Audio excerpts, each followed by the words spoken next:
This is the Darcy Giroux Podcast, episode 51. Today's speaker is Clayton Reeder. This is his talk from the 2023 Capitalism and Morality Seminar in Calgary, Alberta.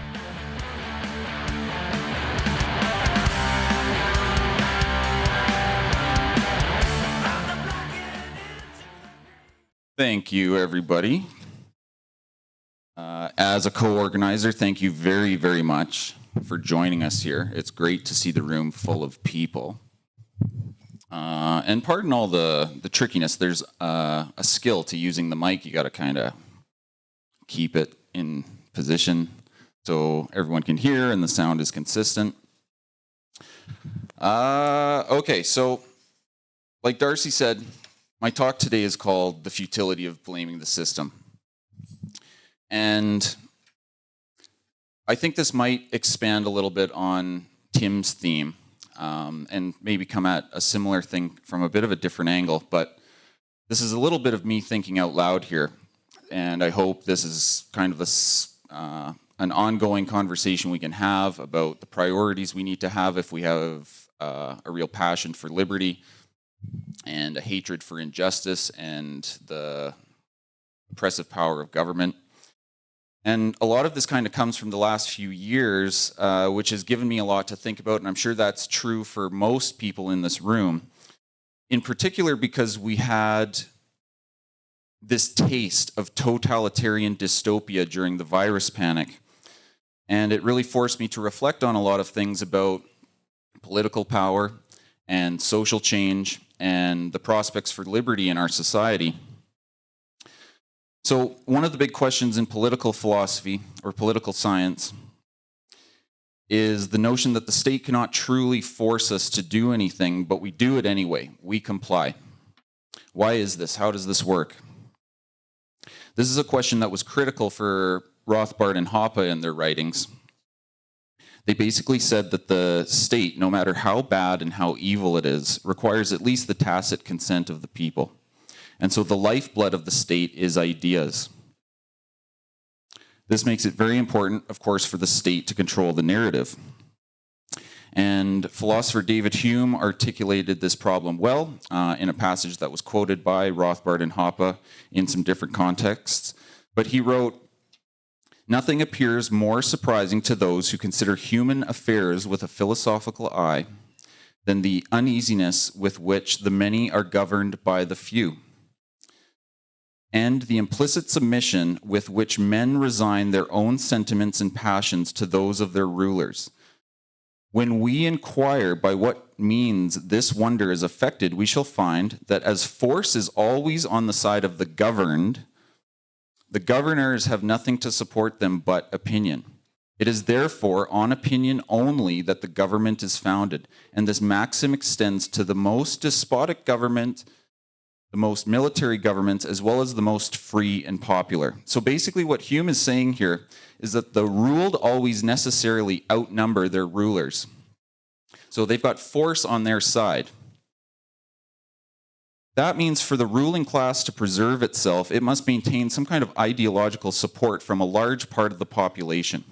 And of course, this is unbelievably frustrating for the type of people who would come to an event like this, because we look around and we just cannot believe how much support there is for the regime we live under. And we saw this in the virus panic as the most perfect example of it. Canadians, a lot of them were cheering for the absolute insanity we were subjected to during this time. So now, in my opinion, when you kind of start thinking about this issue, you come to this conclusion that in order for society to change, people must change. That seems reasonable. I don't think that's uncontroversial necessarily. You change the man, you will change the system. And that should be totally intuitive to anyone with kind of a libertarian instinct. There's a vital connection between liberty, personal responsibility, and moral character. And these concepts are not only at the heart of libertarianism, but it's at the heart of what makes civilization possible at all. Okay, but wait a minute. Some people might object to this. They might say it's a little overly simplistic, because many are going to say, okay, no, it's not necessarily the problem in the man, in the person. The people are being deceived. The rulers at the commanding heights of power are misleading the innocent civilians. Or there are groups wielding influence to have our governments work against us so that they can benefit. You might even say there are different conspiracies against the people. And we have a long list of possible conspiracies and evil forces we can consider. We've got the global banking cartel. We've got the World Economic Forum or the elite at Davos. We've got the ESG, corporate finance cronies. We've got the military-industrial complex. We've got the Marxist intellectuals. We've got Big Pharma, and so on and so on and so on. Now, in a generic sense, of course, these sorts of conspiracies are just people working together towards a common end. And we should take them seriously because we understand that history is the product of human choices and human actions. But for years, I've heard libertarians and people on the right say that if only people knew what was really going on, and if only people would just wake up. The unstated proposition here is that if people woke up, they would do something about our evil rulers. They just wouldn't take it anymore. But for the most part, I think people do actually have a sense of what's going on. I think they are basically awake. I just want to emphasize that while knowledge is important, educating people about who the bad guys are and the ingenious ways that they exploit us, that is critically important. But knowledge of this is not enough to solve our problem. Let me put it this way. If we were to strip away all the secrecy and ignorance and expose the evil that is around us, I honestly think most people would simply be unimpressed. They'd say, so what? Don't we more or less agree with that? And look at how the lies and gross negligence of the virus panic has been responded to by the bulk of the people, basically with a shrug. It's very disheartening. They say, well, we did our best, right? We tried to do the right thing, right? Or you can think of other examples like weapons of mass destruction in Iraq. Clear lie, major scandal. What's the reaction?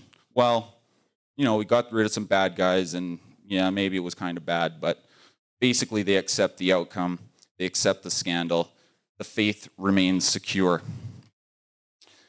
So to reveal what's really going on, in my opinion, is not going to cut it. So what do we make of this problem? Well, if we could just pull back the curtain and expose the clusters of evil men and women and wake people up, then it would be relatively easy. But if the real problem is in fact our broader ethical presuppositions about the state, then we're in a lot of trouble because that's something in all of us, in the people around us. Instead of the problem being about the political power of small groups pulling the strings, our primary concern is really ethical. And on another level, theological. It's a whole different scale. In a very real way, the threat comes from regular people in our cities, our workplaces, our neighborhoods, our schools, etc. Now, when I say it's a theological problem, I mean that for most people in Western social democracies, like Canada, the state is their God. The state is basically their Messiah that's going to bring them salvation somehow. It's a religion of the state. To illustrate this, just consider some of the creepy religious aspects of the virus panic for a second. We had our priests in their white robes, the medical experts. We had heretics, maybe a lot of people in here who did their own research. We had face coverings. We had anointings with hand sanitizer. We had baptism by holy medicine. And we even had a class of spiritually unclean lepers. I don't think it's a coincidence that we see this pattern of imagery here. For another illustration, you get a lot of the same thing with the whole social justice crusade. It has its own priests. It has its own original sin in the form of privilege or bigotry. It has a long list of blasphemies. It has calls to repentance, strange rituals and creeds, even a promised judgment day when we finally have a conversation or we finally come to terms with something or other. For this reason, I think it's a mistake to see these hostile conspiracies as stemming from small inner circles of evil people manipulating the power structures for their own benefit. Don't get me wrong, these groups do exist. In Canada, of course, we have the Bank of Canada and our banking cartel. We have supply management. We have clean energy crony scams. and all kinds of things that would count as conspiracies against the public. But I think these groups only succeed because their goals are closely aligned with the broader ethical presuppositions of our society.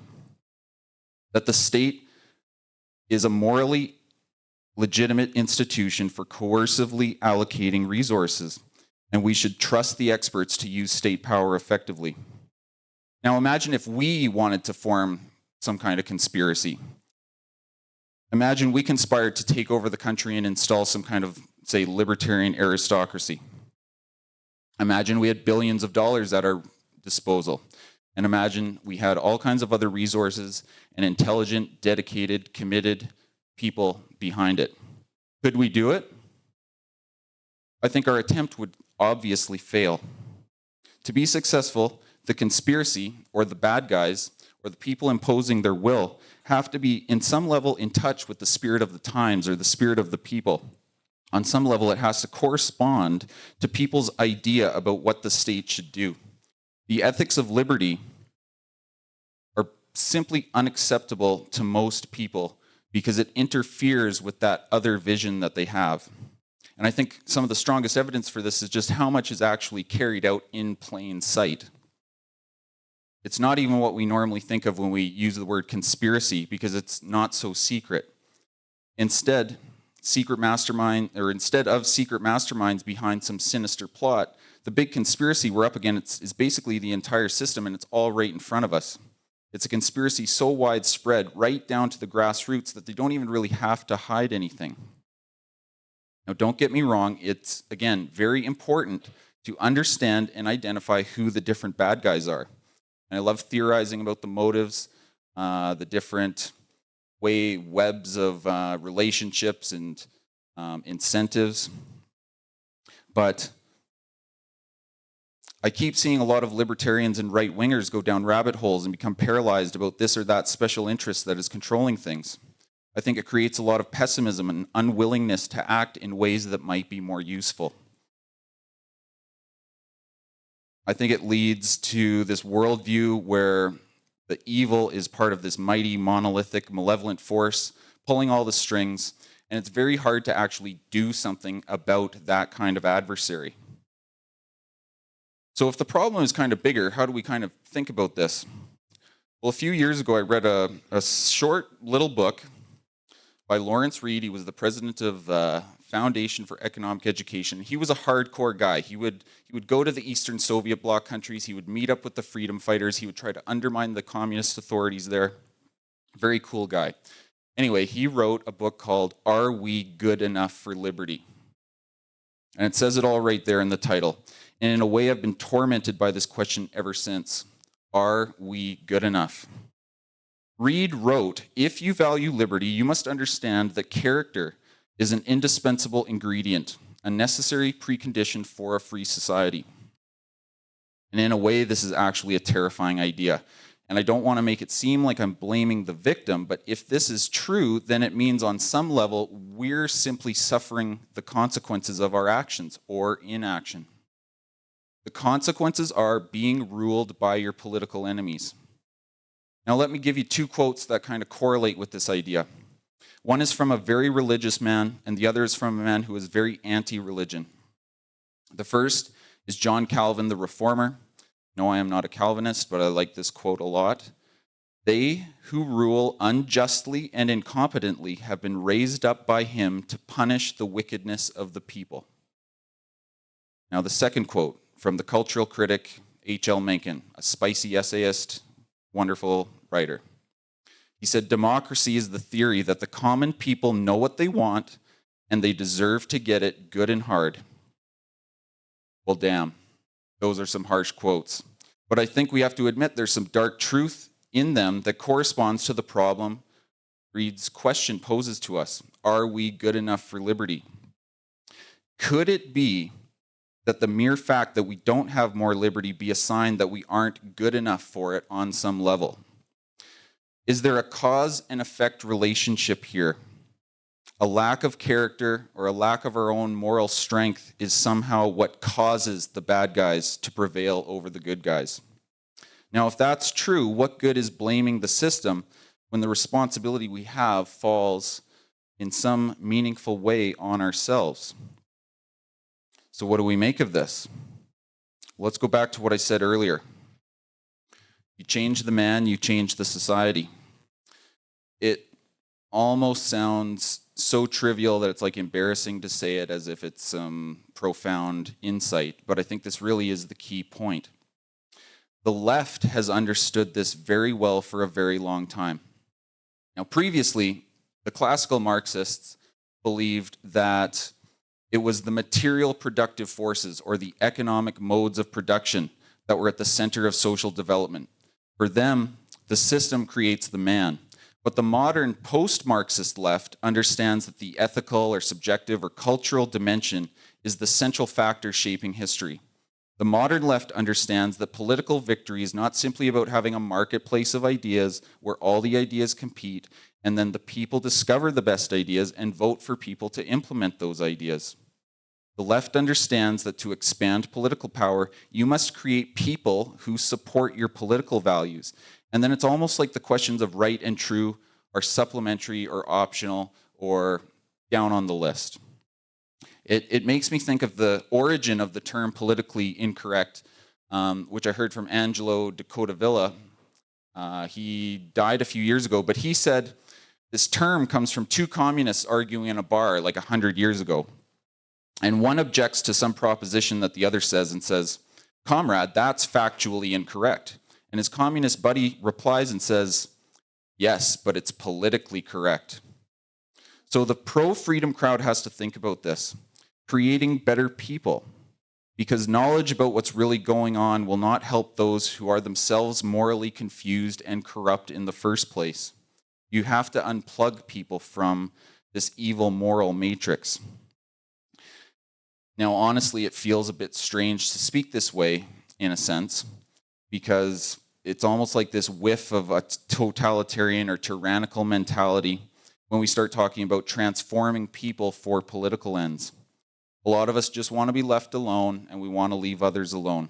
But I don't see really any way around it. So, if I'm at all on the right track with this kind of idea, and again, it's hoping kind of to start a conversation about what we need to be as people to have a more just society that is more in line with our libertarian or pro-liberty values. What does that mean? So again, the people must change before the society will change, and knowledge is not enough to save us. And the notion of shadowy plans and machinations beyond our reach helps us avoid responsibility and pushes us towards inaction. Most Canadians are simply not going to start a revolution when they figure out what Justin Trudeau is really up to. People fundamentally trust the system, even when it makes mistakes or does horrible things. Now, focusing on the moral problem, though, puts our eyes at least on the target, but how do we actually change people? And I don't honestly have a clear answer for this. Advocates for liberty have to put a lot of work into this.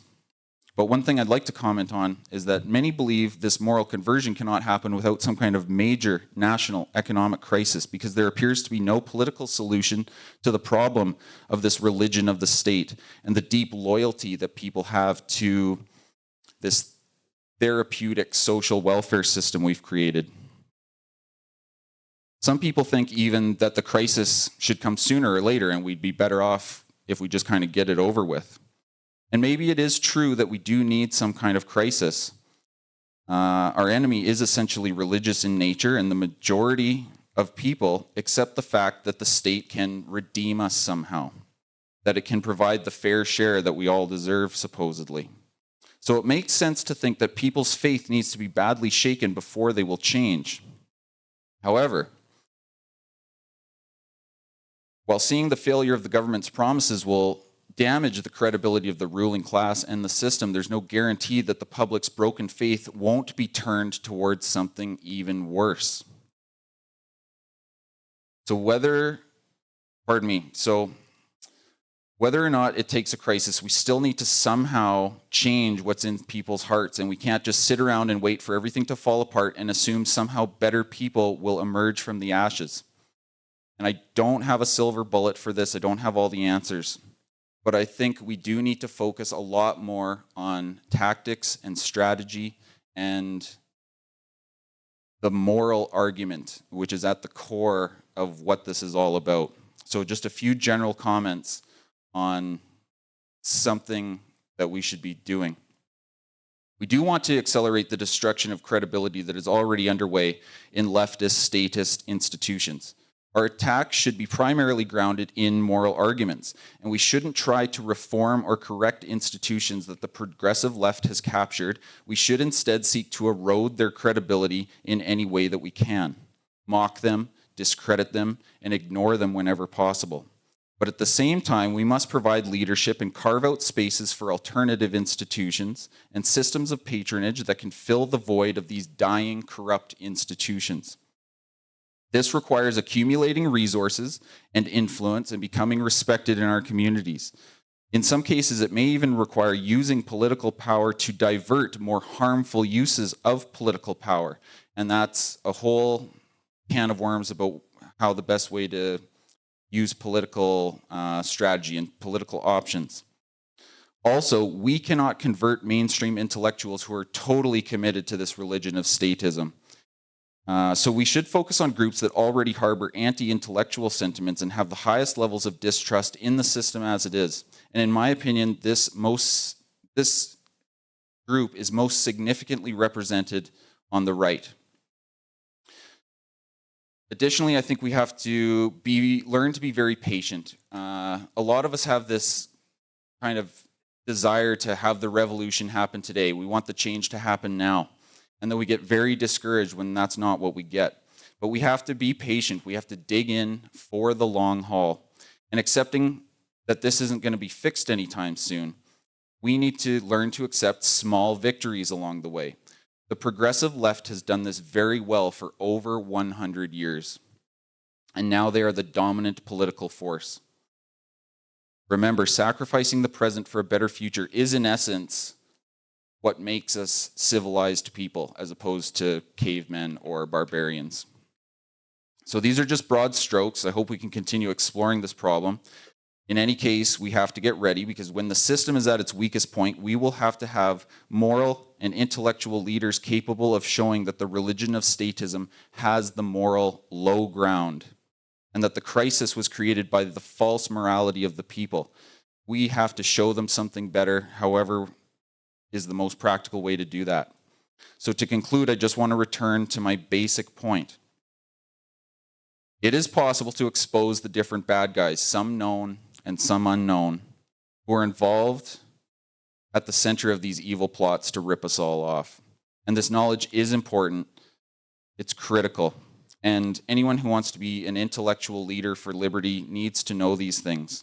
But the main priority is reforming ourselves and our communities. The leftist loves to blame the system. Maybe we need to blame ourselves and take responsibility for the system we're living in. A brief quote from the radical political theorist Etienne de la Boétie, who wrote the essay, A Discourse on Voluntary Servitude. He said, "The tyrant has nothing more than the power that you confer upon him to destroy you. Where has he acquired enough eyes to spy upon you if you do not provide them yourselves? How can he have so many arms to beat you with if he does not borrow them from you? The feet that trample down your cities, where does he get them if they are not your own? How does he have any power over you except through you? How would he dare assail you if he had no cooperation from you?" Something to think about. Thank you very much. Hope you enjoy the rest of the seminar today.